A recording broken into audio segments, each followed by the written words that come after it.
할렐루야. 아멘. 귀하고 복된 분들 만나 뵙게 돼서 너무너무 반갑습니다. 우리 옆에 분들한테 한번 인사할까요? 참 좋은 교회 다니기 행복합니다. 예. 제가 예전에 목회하기 전에 오랫동안 학원 강사 생활을 했었는데 그때마다 가서 보면은 학생들 눈빛을 보면 그 학생들이 몇 등 정도 할 줄 딱 보입니다. 우리 주님의 세우신 교회, 이 교회는 으뜸 가는 교회인 줄 믿습니다. 이번 여름에 참 유난히 더웠습니다. 특별히 이번 그 명절, 추석 때도 참 모든 것이 다 녹아버릴 만큼 더웠는데 여러분 명절이 명절 될 수 있는 것은 다른 이유가 아닙니다. 우리가 함께 모여 대단한 것을 나누는 것이 아니라 함께 모여서 내가 누구인지 그리고 나의 조건과 상황에 따라 격려받는 것이 아니라 그냥 내가 나의 존재만으로 위로를 받고 사랑을 나누는 것 자체가 명절의 힘인 것입니다. 그와 마찬가지로 성도에게도 동일한 일이 있습니다. 매주마다 우리가 세상 속에 힘겨운 시간을 보내지만 함께 모여 예배할 때 우리는 조건이나 상황에 따라 격려를 받는 것이 아니라 하늘로부터 부어지는 위로를 얻게 됩니다. 그것이 우리의 존재의 목적이요 이 세상을 살아갈 수 있는 힘이 되는 것입니다. 여기 사랑하는 주님이 세우신 교회가 매 순간마다 명절 같은 교회 되시길 바랍니다. 누구나 와서 풍성한 위로를 얻고 새 힘을 얻어가는 넉넉한 교회 되시기 바랍니다. 특별히 우리 권 목사님과 교제하면서 얼마나 귀한 그 마음들을 배우고 있는지 모릅니다. 넉넉한 교회 하나님께서 채우고 이끌어 주실 줄 믿습니다. 제가 기도하고 말씀 나누겠습니다. 하나님 아버지 감사합니다. 하나님께서 우리를 이 자리에 불러주셨습니다. 이 세상은 우리를 조건에 따라 상황에 따라 우리를 대우하는 방식이 다르지만 하나님께서는 우리를 하나님의 방식으로 대하시는 줄 믿습니다. 하나님 매 순간마다 명절 같은 교회가 되게 하여 주시옵소서. 위축되어 이들도 이곳에서 위로를 얻게 하여 주시고 새 힘을 얻는 잔치의 역사가 일어나게 하여 주시옵소서. 오늘 말씀을 듣는 순간 우리의 영혼이 기지개를 펴게 하여 주시고 우리의 육체 가운데도 새로운 일들이 일어나게 하여 주시며 우리의 삶에도 활력이 넘치게 하여 주시옵소서. 내 힘으로 낑낑거려 될 수 없는 일들이 하나님의 역사로 되는 것을 보게 하여 주시고 우리 하나님이 얼마나 선하고 아름다운 분이심을 분명히 경험하는 시간 되게 하여 주시옵소서. 그리하실 주님을 찬양하며 예수님의 이름으로 기도하옵나이다. 아멘. 자, 오늘 본문의 배경은 바벨론입니다. 여러분, 바벨론이 어떤 나라입니까? 바벨론은 인간이 만들어낸 가장 최고의 제국이며 또한 최악의 제국입니다.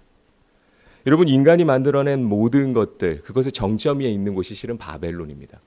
당시 고대 근동에서는 패권을 쥐고 있었던 이집트와 아수르가 있었습니다.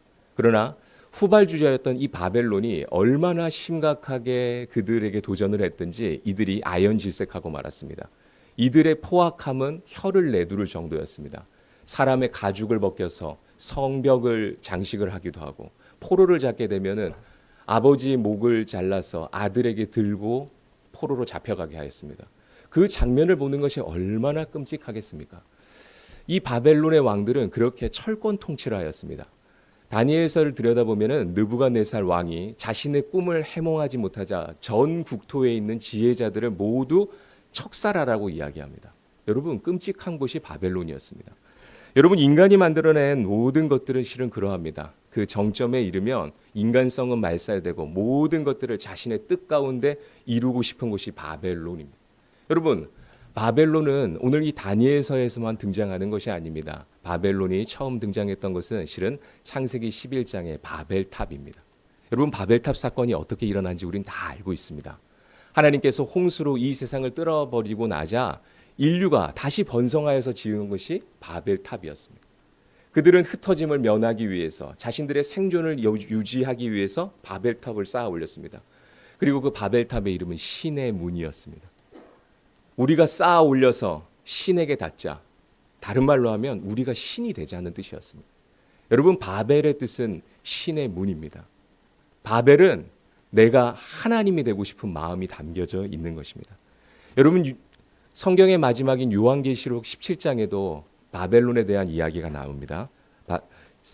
요한계시록 17장 5절입니다.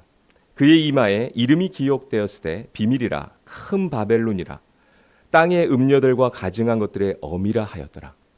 하나님께서 또 다시 바벨론을 이야기하십니다. 이 바벨론은 음녀가 되어서 수많은 성도들을 현혹합니다. 여러분, 바벨론이 아무리 잔혹하고 악독하고 대단한다 한들 하나님께 잽이 되겠습니까? 게임이 되지 않는 것입니다. 그러나 창세기에부터 요한계시록까지 이 바벨론은 끝까지 자신들이 하나님께 도전을 합니다. 그리고 자신들만 도전할 뿐만 아니라 수많은 사람들을 미혹해 하여서 수많은 사람들이 하나님께 도전하도록 만드는 것이 이 바벨의 핵심이라는 것입니다. 여러분, 바벨은 모든 악의 출처입니다. 하나님을 대적하고 하나님께 대적하는 자들을 동조하는 것이 바벨의 핵심이라고 할 수 있습니다. 이 바벨에 잡혀 있었던 다니엘, 여러분, 실은 이 바벨의 모습이 꼭 이 시대의 모습과도 동일합니다. 성도의 모습이 그 바벨에서 살아가고 있는 다니엘의 모습과 다르지가 않습니다. 모두가 짓눌려 있습니다. 아무리 이곳에서 선한 일을 한다 하더라도 이 세상이 달라질 것 같지 않습니다. 악독한 일들은 끊임없이 악독한 일들을 만들어내고 수많은 사람들은 악독을 동조하면서 그렇게 혼란스러운 세상을 만들어갑니다. 이것이 바벨 같은 세상의 핵심이라고 할 수가 있겠습니다. 그런데 오늘 본문에 이 악독한 곳에서 새롭게 왕위에 등극한 벨사살 왕이 새로운 일을 해냅니다. 여러분, 왕위에 등극하면 할 일이 참 많습니다. 그런데 이 사람이 하는 일은 오늘 본문에서 우리가 잘 보았듯이 1000명의 귀족들을 모아놓고 호화로운 연회를 펼칩니다. 여러분, 역사를 들여다보면 그 벨사살의 아버지였던 느부갓네살 왕은 바벨론의 중흥기를 만들어냈던 사람입니다. 그는 끊임없이 전쟁을 펼쳐가면서 나라를 부강하게 만들었고 또 나라의 기틀을 잡는 데 최선을 다했습니다. 그러나 이 벨사살 왕은 그의 아버지에 비할 바가 못했습니다. 그는 그의 시대에 실은 모든 왕권을 다른 사람에게 넘겨줄 수밖에 없었고 그의 왕국은 점점점 위축될 수밖에 없었습니다. 그런데 그가 왕이 되어서 한 일이 무엇입니까? 우리가 방금 이야기했던 것처럼 큰 연회를 여는 것이었습니다. 여러분, 큰 연회를 연다는 게 뭡니까? 먹고 마시고 즐기자, 자기를 과시하는 것입니다. 여러분, 죄의 핵심은 무엇입니까? 자기를 과시하는 것입니다. 가지고 있는 것이 없는데 자기를 자꾸만 부풀리는 것입니다. 대단한 것처럼. 자기가 왕이 되어 있습니다. 더 나아가 신이 되어 있습니다. 수많은 사람들을 그렇게 동조시킵니다. 그렇게 바벨은 첫 시작부터 이렇게 위태로운 시간들을 보내고 있습니다. 그 이후에 여러분, 이 어마어마한 연회가 벌어질 때 무슨 일이 있겠습니까? 우리는 단 한 구절로 보았지만 이 어마어마한 연회를 위해서 1000명의 사람들만 부름을 받았겠습니까? 그들을 데리고 오는 수많은 식솔들이 있지 않았겠습니까? 또 그 연회를 준비하고 있는 사람들로 얼마나 인산인해를 이루었겠습니까? 여러분, 모든 것들은 목적이 있기 마련입니다. 오늘 우리 잠시 후에 점심 교제를 아마 나눌 텐데요. 여러분, 이 점심 교제를 나누는 목적은 무엇입니까? 교회에서 함께 하나님의 백성들이 함께 웃음을 나누고 마음을 나누면서 삶을 나누기 위한 목적을 지니고 있지 않습니까? 그러나 오늘 이 연회의 목적은 자기를 과시하는 것이었어요. 벨사살 왕은 자기를 과시하며 음주를 즐깁니다. 그리고 나서 무엇을 합니까? 예루살렘 성전에서 가지고 왔던 수많은 집기들을 꺼내어서 그것들을 귀족들에게 나누어 주고 거기에 술을 부어 함께 부어라 마시라 합니다. 그리고 나서 더 나아가서는 자신들의 신의 이름을 높이면서 하나님을 조롱하기 시작합니다. 여러분, 자기 과시는 궁극적으로는 하나님을 과소평가하는 데까지 이릅니다. 하나님이 계시지 않다고 이야기하는 것이죠. 그래서 여러분, 바벨에서 일어나는 이 어마어마한 일은 실은 모든 시대와 상황 속에서 다 일어나는 일입니다. 자기를 증대시키고 하나님을 과소평가하는, 하나님이 없다고 이야기하는, 하나님을 조롱하는 일들이 끊임없이 세상 가운데는 이루어지고 있는 것입니다. 여러분, 이 현대 사회를 한번 들여다보십시오. 저도 이제 중학생 첫째 아이가 되었는데요. 아이 녀석이 계속 휴대전화를 사달라고 해요. 휴대전화가 없거든요. 그래서 저희 아이들은 어디 밖에 나갈 때 쪽지를 남기고 나갑니다. 얼마나 아날로그식인데요. 근데 그 아날로그식 때문에 우리 막내 녀석은 글을 깨우치기도 했습니다. 여러분, 그 SNS나 친구들과 소통을 하기 위해서 계속 필요하다는 거예요. 가끔씩 핸드폰을 쥐어줍니다.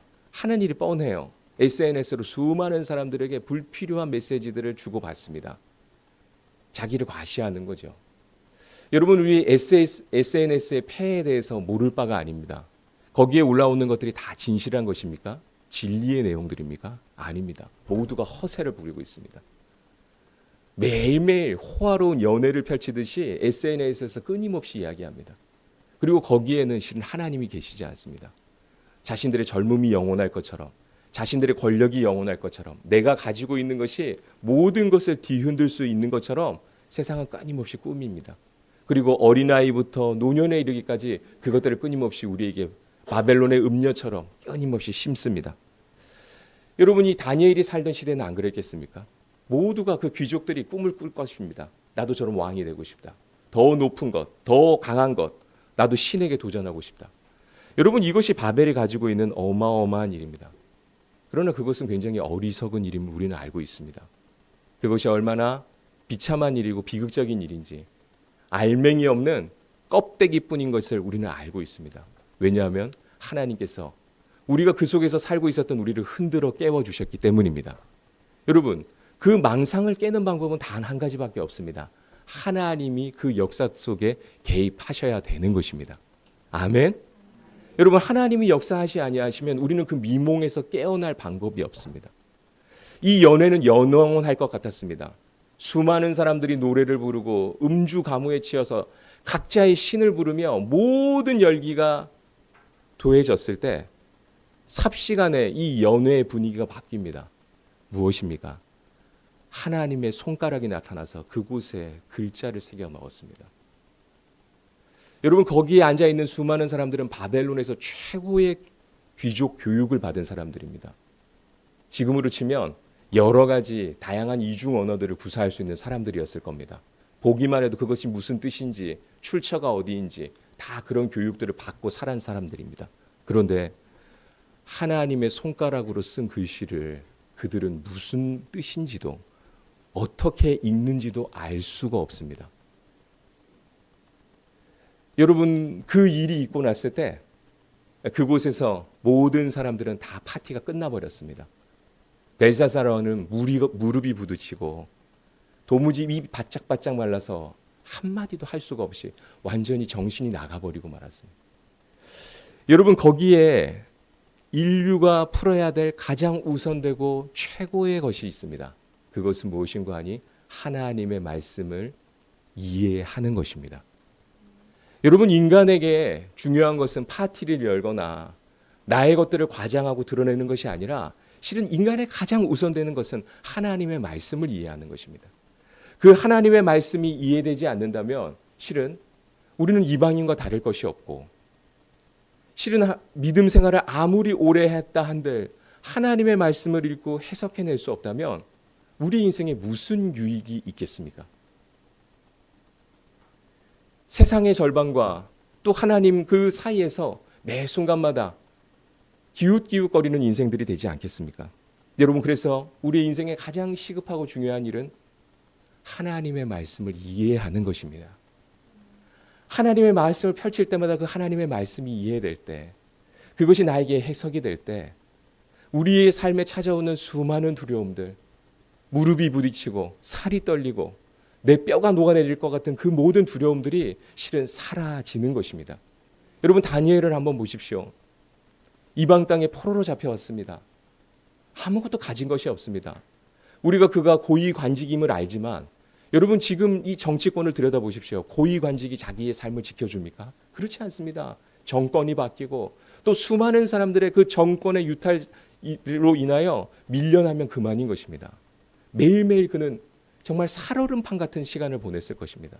그러나 하나님의 말씀이 그의 속에 해석이 되었을 때 그는 풀무불에 들어갈지라도 하나님이 나를 구원해 주시겠지만 그리 아니하실지라도 나는 그곳에 당당하게 들었다고 그는 이야기합니다.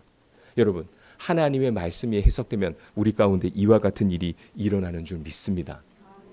오늘 본문에 어마어마한 일들이 일어나고 있는데 실은 그 벨사살 왕이 느부갓네살 자신의 아버지가 가져왔던 그 성전의 예루살렘의 기물들을 가지고 술잔을 벌이면서 하나님의 이름을 망령되이 일컫고 있는데 여러분 우리가 그 장면을 들여다보면 낙심이 될 수밖에 없습니다. 하나님이 이렇게 힘이 없다고, 하나님이 역사하지 않는다고, 하나님이 음성도 들려주시지 않는다고. 그러나 여러분 다니엘서 1장 1절과 2절을 들여다보면 전혀 다른 내용이 펼쳐집니다. 제가 읽어드리겠습니다. 유다 왕 여호와김이 다스린 지 3년 되는 해에 바벨론 왕 느부갓네살이 예루살렘에 이르러 성을 에워쌌더니 주께서 유다 왕 여호와김과 하나님의 전 그릇 얼마를 그의 손이 넘기심에 그가 그것을 가지고 신할 땅 자기의 신들의 신전에 가져다가 그 신들의 보물 창고에 두었더라. 하나님께서 여호와김과 예루살렘 성전의 기물 얼마를 넘겨주셨다고 표현한 이 표현이 무엇입니까? 느부갓네살이 대단히 왕성해서 어마어마한 무력을 가지고 있기 때문에 그것을 빼앗아 간 것이 아니라 하나님께서는 그것을 분명히 이야기하시기로 내가 그 얼마를 넘겨주었다고 표현해요. 여러분, 하나님은 모든 것의 주권을 가지고 계십니다. 하나님이 주권을 가지고 있지 않다면 이 세상은 실은 이미 다 엎어지고 사라졌을 것입니다. 그러나 하나님께서 이 어두운 세상 가운데도 하나님의 손이 그 모든 것들을 지탱하고 계시기에 우리는 오늘 이 자리에서 있을 수 있는 것입니다. 여러분, 하나님이 오늘도 그분의 주권으로 이 바벨론 같은 세상을 지탱시키고 계십니다. 또한 반대로 이야기하면 우리 성도의 삶 가운데 끊임없이 피어오르는 이 바벨론과 같은 것들, 조금만 잘 되면 하나님은 온데간데 없이 우리의 상아탑을 쌓아가고 바벨탑을 쌓아가는 이 모든 것들을 하나님께서는 다시금 또 흔들어 깨우십니다. 여러분, 교회가 교회될 수 있는 이유가 무엇입니까? 교회가 잘 되고 더 흥왕하는 것이 하나님의 꿈이실까요? 물론 하나님의 궁극적인 꿈은 그것입니다. 그러나 하나님께서는 교회가 때로는 어렵기도 하고 때로는 눈물 골짜기를 경험해야 하기도 하고 때로는 아무리 부르짖어도 하나님의 음성이 들리지 않는 그 순간에도 하나님은 우리 속에 그 숨겨져 있는 바벨탑을 발견하셔서 그것을 허무심으로 하나님께서는 하나님의 성전을 세워 가십니다. 여러분, 한국교회가 여러 가지 어려움들을 맞았는데 그럴 때마다 하나님께서 사용하셨던 이들은 묵묵히 다니엘처럼 숨겨져서 하나님의 말씀을 해석하고 하나님의 말씀을 힘입어 실천하는 이들을 통하여 하나님께서는 다시금 교회를 새롭게 만드셨습니다.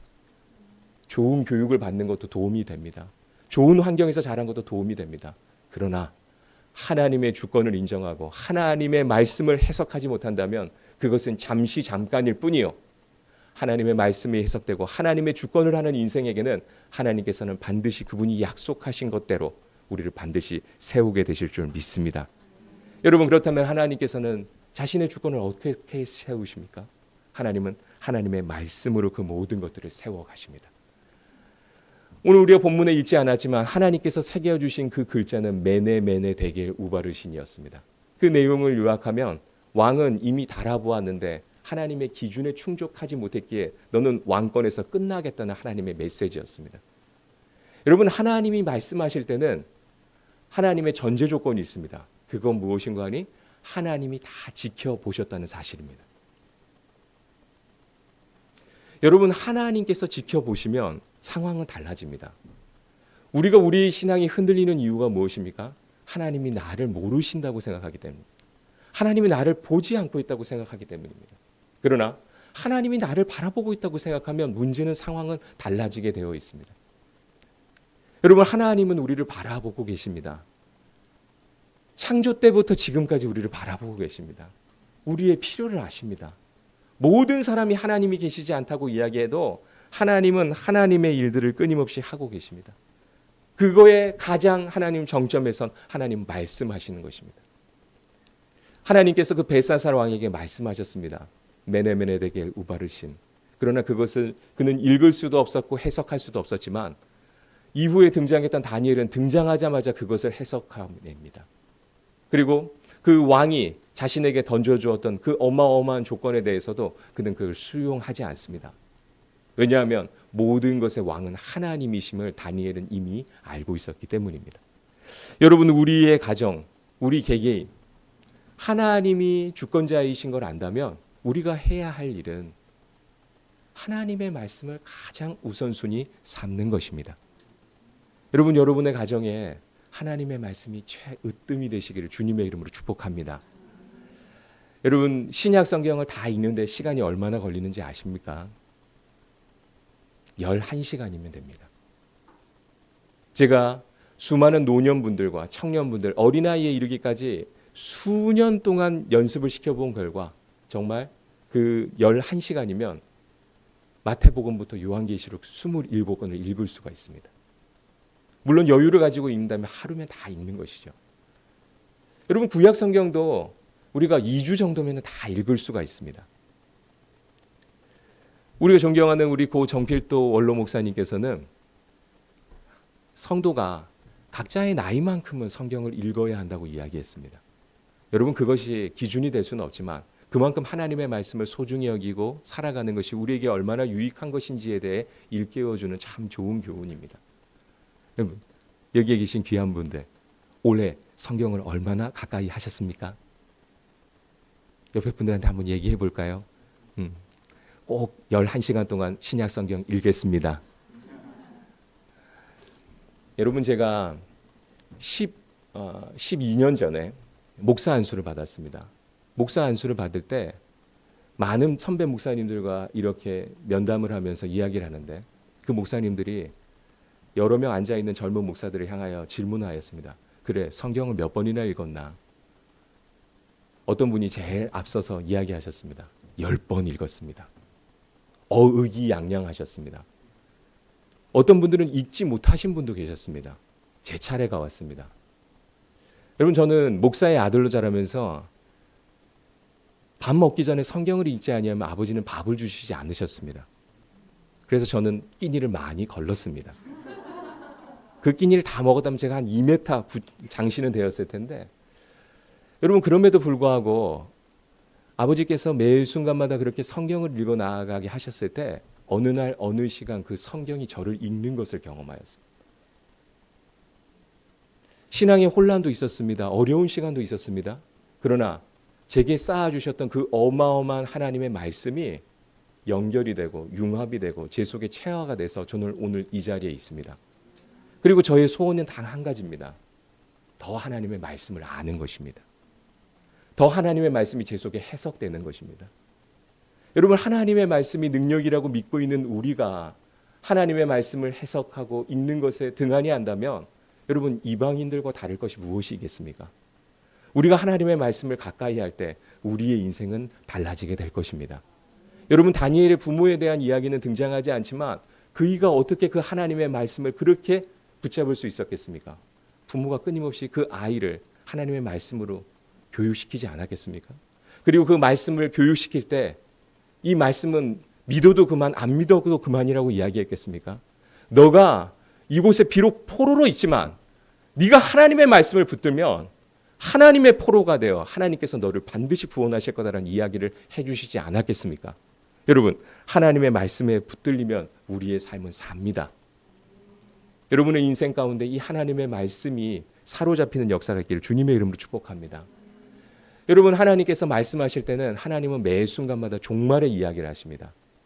우리는 하나님을 사랑의 하나님으로 이해하는 경우가 많습니다. 틀린 것이 아닙니다. 그러나 우리가 반드시 기억해야 할 건 하나님은 사랑의 하나님이시기 이전에 하나님은 창조주이시며 하나님은 종말 심판주라는 사실입니다. 여러분 이 사실을 잃어버리면 우리는 역사의 전체를 이해할 수가 없습니다. 그저 나를 사랑하시고 나를 위로하시고 격려해 주시는 분 정도 가지고는 이 세상을 밀고 갈 힘이 없다는 사실입니다. 여러분 하나님은 알파이십니다. 하나님은 종말의 오메가이십니다. 하나님은 이 모든 것들을 쥐고 계신 분이십니다. 그러기에 여러분 우리의 시작도 끝도 실은 하나님이어야 되는 것입니다. 그렇기에 하나님께서는 매 순간마다 모든 인생 가운데 등장하셔서 하나님은 종말론적으로 이야기를 하십니다. 벨사살 왕에게도 하나님은 종말론적으로 이야기했는데 여러분 벨사살 왕이 어떻게 반응하였습니까? 그것을 헛된 망상처럼 생각했습니다. 그러나 여러분 이 다니엘서 5장이 끝나기도 전에 그는 그날 밤에 자신의 부하에게 숙청당하는 비참한 일을 경험하게 되었습니다. 여러분 하나님이 말씀하시면 되는 것입니다. 왜냐하면 하나님은 창조주이시며 하나님은 구속주이시며 하나님은 심판주이시기 때문입니다. 여러분 이 세상이 엉망진창입니다. 너무나도 엉망진창이어서 가슴을 칩니다. 뉴스를 보면 끔찍해서 들여다볼 수가 없습니다. 이 세상의 수많은 권력자들에게 권력을 주어봐야 그것을 제대로 활용하지도 못합니다. 목사로서도 답답하고 신앙인으로서도 답답합니다. 여러분 다니엘은 그러지 않았겠습니까? 그 어마어마한 세상 속에서 그 한복판에서 우울증이 걸려도 100번은 더 걸려야 하지 않겠습니까? 그러나 다니엘은 보았습니다. 하나님이 창조주이시며 하나님이 구속주이시며 하나님이 종말주라는 사실을 그는 보았습니다. 그러기에 그의 신앙은 흔들리지 않았던 것입니다. 여러분 하나님은 오늘도 그렇게 우리에게 말씀하고 계십니다. 하나님이 말씀하실 때 우리 속에 숨겨져 있는 바벨탑들이 드러납니다. 교묘하게 숨겨두었던 나의 이 아성과 고집들이 다 보여지게 되어 있습니다. 여러분 예수님이 이 땅에 오셨을 때 세상이 어떠했습니까? 그때도 혼란스러웠습니다. 그때도 어마어마한 종교 지도자들은 열심히 인생을 살았습니다. 그러나 예수 그리스도가 그들에게 말을 걸었을 때 그들 속에 숨겨져 있었던 신앙의 바벨탑들이 드러났습니다. 여러분 민초들은 어떠했습니까? 각자의 삶에 바빴습니다. 그러나 예수님이 그들의 삶에 손을 대는 순간 그들의 삶의 목표 바벨탑이 다 보였습니다. 여러분 예수님의 제자들 다 자신의 목표를 향해 달려갔던 사람들입니다. 그러나 주님께서 그들을 다 부르 세우셔서 그들의 바벨탑을 흩으시고 하나님의 교회를 다 마음속에 세워주셨습니다. 여러분 하나님께서는 매 순간마다 우리를 부르셔서 오늘도 우리의 속에 그 교묘하게 숨겨져 있는 바벨탑들을 하나하나 허물어 가십니다. 오늘 이 시간도 하나님께서는 우리의 연약함을 보게 하시고 우리의 그 교묘한 욕망들을 바라보게 하시면서 하나님 다시금 우리를 흔들어 깨워주시는 것입니다. 여러분 오늘도 우리 이 헛된 미몽에서 깨어나는 귀한 분들 되시길 주님의 이름으로 축복합니다. 여러분이 하나님의 말씀하실 때 우리 속에 이 하나님의 종말론적인 신앙이 생겨지고 또한 하나님께서 만들어주셨던 우리의 그 숨겨져 있던 어마어마한 욕망들을 발견하게 됩니다. 그리고 무엇보다도 하나님이 말씀하시는 그 순간 하나님이 우리를 향한 계획과 이 역사를 향한 계획들이 우리에게는 고스란히 보여지게 됩니다. 여러분 우리의 인생 가운데 가장 힘든 일이 무엇입니까? 그건 의미 없는 일들을 반복할 때입니다. 내가 이걸 왜 해야 하는지, 내가 왜 이런 일을 겪어야 했는지 우리는 그걸 모를 때 우리는 황망함을 금할 길이 없습니다. 인생에 어마어마한 에너지를 넣어도 한 걸음 더 나아가지 못할 때가 많이 있다는 사실입니다. 여러분 벨사살 왕의 연애가 그걸 다 보여줍니다. 어마어마한 에너지를 집어넣는데 뭘 해야 할지 모릅니다. 그냥 모여서 먹고 마시고 하나님을 조롱하는 일 외에는 아무것도 할 수가 없었습니다. 여러분 신앙생활 가운데도 우리 속에 여전히 이해되지 못하고 받아들일 수 없는 많은 일들이 일어납니다. 그러나 하나님께서 말씀하시는 순간 우리의 역사 가운데는 새로운 것들이 해석되기 시작합니다. 하나님이 역사 가운데 가지고 계시는 그 어마어마한 하나님의 광범위한 역사가 우리 가운데 이해되기 시작합니다. 여러분 제 개인적인 이야기를 잠깐 드리도록 하겠습니다. 저희 아버지가 성경을 읽지 않으면 밥을 주시지 않았다고 말씀드렸는데 얼마나 제가 영적으로 강력한 훈련을 받고 자랐겠습니까? 저는 아버지랑 처음 8살 때 같이 살아봤습니다. 그전에는 제 고향이 부산이었는데 부산 진구 계금동에 지금도 있습니다. 주공 아파트에서 저희 어머니가 저희 형제를 키우셨습니다. 저는 부산에서의 그렇게 유쾌한 기억이 있지 않았습니다. 아버지는 저 먼 충남 삽교에서 개척을 하셔서 한 달에 한 번 만날 수 있고 어머니는 생계를 유지해야 하시므로 형제들을 위해서 자그마한 밥상을 2개 차려놓고 문을 잠궈놓고 미술학원에 번번이 나가셨습니다. 저랑 제 동생은 배가 고프면 어머니가 차려놓은 밥상을 하나 끓여다가 먹고 또 한참 뛰어놀다가 또 배가 고프면 하나의 상을 끓여다 놓고 먹기를 반복을 했습니다. 그렇게 수년을 시간을 보냈던 것이죠. 그러다가 한 사고가 생겼습니다. 동생이 마룻바닥에 넘어졌는데 갑자기 비명을 지르는 겁니다. 일어났는데 이 조그마한 녀석 눈에서 검붉은 피가 스프레이처럼 뿌려지는데 온 벽면 바닥에 잔뜩 뿌려졌습니다. 그때 제 나이가 한 5살 정도였는데 3살밖에 안 되는 그 동생을 위해서 뭘 할 수가 있겠습니까? 어머니에게 전화를 했는데 전화를 받지 않는 겁니다. 그 녀석은 울고 있고 저도 옆에서 울음이 터졌습니다. 할 수 있는 거라고 휴지를 뽑아서 그 녀석 눈 옆에다가 채워놓고 그 녀석이 몸을 흔드니 자기가 제일 좋아하는 이불을 덮어주었습니다. 그리고 어머니께 또 전화를 반복했지만 전화를 받지 않으셨어요. 저도 두려움 가운데 눈물이 터졌고 그만 그렇게 깊이 잠이 들고 말았습니다. 어머니의 비명소리에 잠이 깨었습니다. 감사하게도 아이 눈동자 옆에 바로 옆에 찔려서 지금도 눈 옆에 흉터가 있는데 저는 동생의 그 눈을 볼 때마다 제 속에 아주 미묘한 다양한 생각들이 들었습니다. 목사가 되었습니다. 그리고 누군가를 전도하기 위해서 나아가서 전도를 하고 있는데 이 우리 땅에 와서 선교를 하고 자신의 생명을 나눠주신 선교사님들의 이야기들을 주제로 이야기를 했고 그리고 그 측면에서 전도를 하는데 이 상대방의 눈이 불편한 기색이 역력합니다. 아니 자신도 죽고 자녀도 죽고 그것이 과연 행복한 삶이라고 이야기할 수 있습니까, 목사님? 목사님이 이야기하는 그 숭고한 것에 대해 이해는 하지만 과연 그 아이 단 한 번도 이 세상에서 무엇인가 자신의 뜻대로 해본 적도 없는 그 아이에게는 얼마나 가혹한 인생이냐고 묻는데 제 속에 말문이 탁 막혀버렸습니다. 그리고 하나님께 기도하였습니다.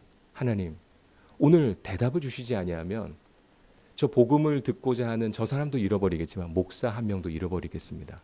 답을 주시기 바랍니다. 그렇게 이야기하는 순간 하나님께서 저를 그 부산 진구 계금동에 있었던 주공 아파트로 저를 데려가시는 겁니다. 조그마한 저와 제 동생이 있었습니다. 사건 당일날. 그리고 비명을 지르고 제가 얼마나 두려워했는지를 하나님 여실하게 보여주셨습니다. 그리고 하나님이 제 곁에서 이렇게 이야기하시는 겁니다.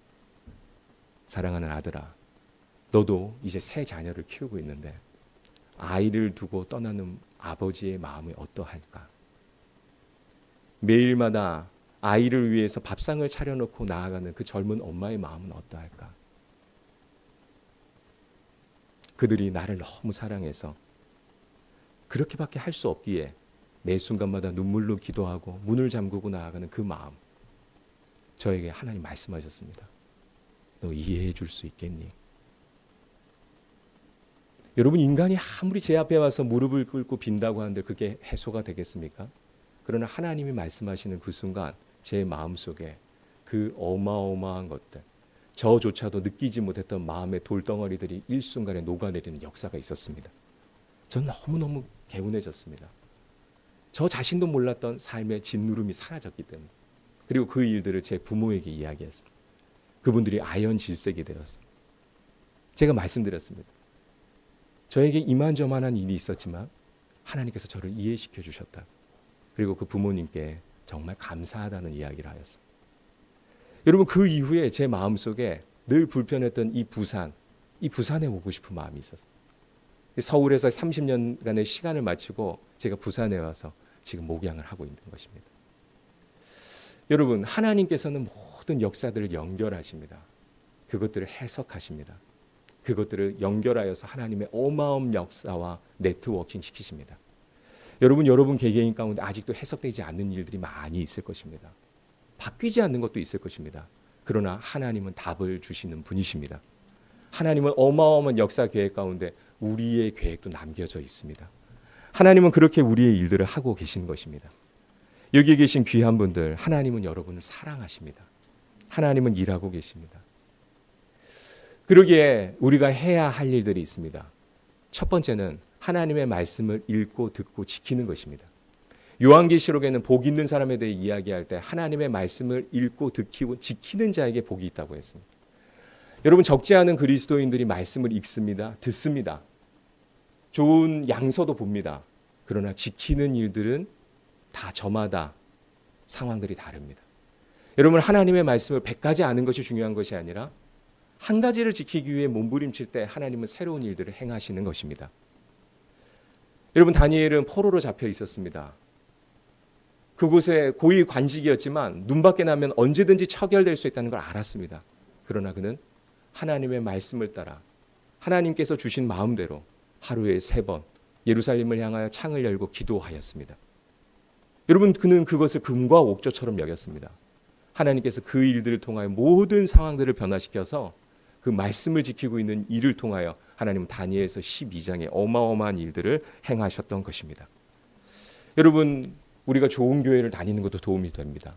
좋은 목사님과 교제를 하는 것도 큰 도움이 됩니다. 그러나 여러분, 우리가 함께 한다고 해서 그 영성이 내 것이 아닙니다. 그 삶이 내 것이 될 수가 없습니다. 그것을 이루어내는 방법은 하나님의 말씀을 지키는 것입니다. 사랑하는 여러분, 하나님의 말씀을 지키기 위하여 몸부림치시기 바랍니다. 우리가 하나님의 말씀을 더 몰라서 더 해석을 못해서 여기까지만 있는 것이 아니라 실은 하나님의 말씀을 지키지 않기 때문입니다. 하나님의 말씀을 지켜 나아가 보십시오. 하나님은 다 알고 계십니다. 하나님은 모든 계획 가운데 우리의 계획을 이미 가지고 계십니다. 하나님은 역사하고 계시기 때문입니다. 또한 우리가 두 번째로 기억해야 할 것은 이 세상 속에서 우리가 훈련하는 일입니다. 여러분, 다니엘은 영적인 훈련을 열심히 했습니다. 하나님의 말씀을 읽고 지키는 일에 최선을 다했지만 그는 이 세상 속에서도 매일매일의 일상 속을 살아냈습니다. 여러분, 그 데살로니가 교회에 대해서 우리 잘 알고 있습니다. 그들은 종말론적인 하나님을 믿었습니다. 그리고 나서 그들이 행했던 일은 이 세상의 일들은 다 내팽개쳐 버렸어요. 가정도 돌아보지 않았고 일터도 돌아보지 않았습니다. 마음대로 무법천지로 살고 말았습니다. 바울은 그들을 향하여 질책합니다. 너희들 그렇게 살 것이 아니다. 여러분, 우리가 하나님이 우리의 종말을 주신다고 믿는다면 우리는 매일매일을 살아갑니다. 학생이라면 매일매일 학업에 최선을 다할 것이요, 아내라면 아내로서의 역할을 감당할 것이고, 남편이라면 남편의 역할을 감당해야 할 것입니다. 신앙생활을 하기에 그 모든 것들을 뒷전으로 내몰아 놓는다면 실은 우리의 신앙의 성장이 있겠습니까? 우리 주변에 실은 우리가 그리스도인으로서 복음을 증거할 수 있겠습니까? 결코 그럴 수 없을 것입니다. 여러분, 다니엘은 그 하나님께서 보여주셨던 어마어마한 역사들을 보았습니다. 여러분, 다니엘 12장 오늘 집에 가서 한번 읽어보십시오. 하나님이 다니엘에게 보여주셨던 환상은 그저 개인에 대한 해석이 아니었습니다. 온 인류와 역사를 위한 해석이었습니다. 이것을 보았던 다니엘, 가슴이 벅차지 않았겠습니까? 그러나 그는 자신이 출근해야 될 때 출근했습니다. 자신이 돌아봐야 할 일들이 돌아보았습니다. 여러분, 그것이 그리스도인들이 살아가야 하는 방식인 것입니다. 그때 하나님께서는 우리에게 약속하십니다. 다니엘서 12장 13절입니다. 너는 가서 마지막을 기다리라. 이는 내가 평안히 쉬다가 끝날에는 내 몫을 누릴 것임이라. 여러분, 우리 성도에게 하나님이 약속하신 것이 있습니다. 그건 하나님의 평안입니다. 하나님의 안식입니다. 여러분, 그 가시밭과 같은 살얼음판과 같은 그 바벨론에서 다니엘이 요연할 수 있었던 건 실은 그의 마음속에 하나님이 평안을 불어넣어 주셨기 때문입니다. 여러분, 우리에게 필요한 건 돈이 아닙니다. 더 좋은 학력이 아닙니다. 더 좋은 관계가 아닙니다. 하나님이 주시는 평안인 것입니다. 여러분이 오늘 명절 같은 날 주님의 전에 나왔을 때마다 하나님께서 주시는 것은 이 하늘의 평안을 주시는 것입니다. 여러분, 이 평안이 넘치면 우리의 것들이 해석이 되고, 아니 해석되지 아니하도 밀고 나아갈 수 있는 힘이 있는 것입니다. 여러분, 하나님이 주시는 이 평안을 맛보시기를 주님의 이름으로 축복합니다. 여러분, 신앙생활을 계속 이어가면서 우리에게 고단한 일들이 많습니다. 힘겨운 일들이 많습니다. 심장이 얼어붙는 일들이 있습니다. 그때 시편 42편 3절과 4절의 고백들이 우리에게 터져 나옵니다. 사람들이 종일 내게 하는 말이 내 하나님이 어디 있느냐 하오니 내 눈물이 주야로 내 음식이 되었도다. 내가 전에 성의를 지키는 무리와 동행하여 기쁨과 감사의 소리를 내며 그들을 하나님의 집으로 인도하였더니 이제 이 일을 기억하고 내 마음이 상하는도다. 여러분, 시편 기자는 이야기합니다. 사람들이 함께 예배했던 사람들이 나에게 손가락질하며 네 하나님이 어디 있냐? 네 하나님이 계시다면 너가 이렇게 밑바닥을 칠 수가 있겠니? 너가 이렇게 비참한 삶을 이어갈 수 있겠니? 그러나 여러분, 우리가 비록 그런 시간들을 보낸다 하더라도 하나님께 내 인생을 바라보고 계심을 믿는다면 우리는 오늘도 한 걸음 한 걸음 나아갈 수 있는 것입니다.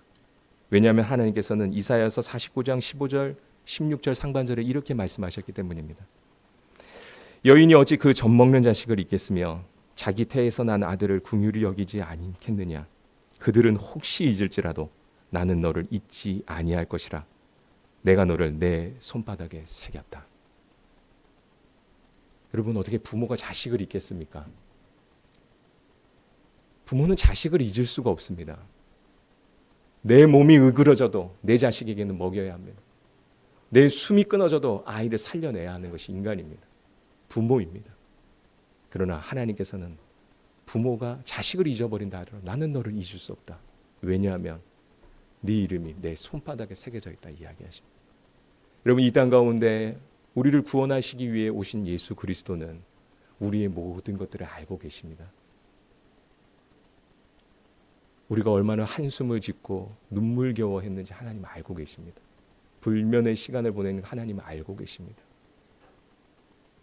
그리고 그 이름을 그분의 손바닥에 새겨 십자가의 증표로 보여주셨습니다. 여러분, 아들을 아낌없이 내어주신 이가 우리를 위해 무엇을 아끼고 계시겠습니까? 하나님은 오늘도 일하고 계십니다. 여러분, 다니엘을 위해서도 일하셨던 하나님께서 오늘도 우리를 위해 일하고 계십니다. 여러분, 그러므로 가슴을 쭉 펴시기 바랍니다. 여러분, 세상을 향하여 당당한 눈으로 맞서시기 바랍니다. 우리는 위축될 사람들이 아닙니다. 우리는 웅크릴 사람들이 아닙니다. 우리 뒤에는 하나님이 계십니다. 아직 채 이해되지 않더라도 우리가 하나님의 말씀을 펴고 그 말씀을 대하는 순간 하나님의 말씀이 우리의 인생을 해석해 줄 것입니다. 오늘 이 상황 가운데 어떠한 상황들이 각자에게 주어져 있다 하더라도 하나님께서는 그 모든 상황들을 풀어낼 열쇠를 이미 말씀해 놓으신 줄 믿습니다. 그와 같은 역사가 있는 귀한 분들 되시기를 주님의 이름으로 축복합니다.